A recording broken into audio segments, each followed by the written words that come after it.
Sabi ni Paul, hindi ko alam kung anong mangyayari sa akin. Pero one thing for sure, nakahanda na ang kulungan para sa akin. Sabi niya yun. But this was the emotional farewell of Paul. You see, the scene concludes with a tearful, prayerful departure, highlighting the deep, loving bond between a spiritual shepherd and his people.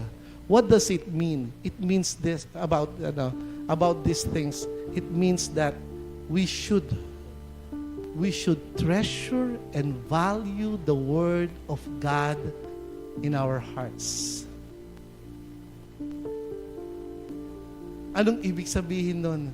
Pahalagahan mo ang salita ng Diyos.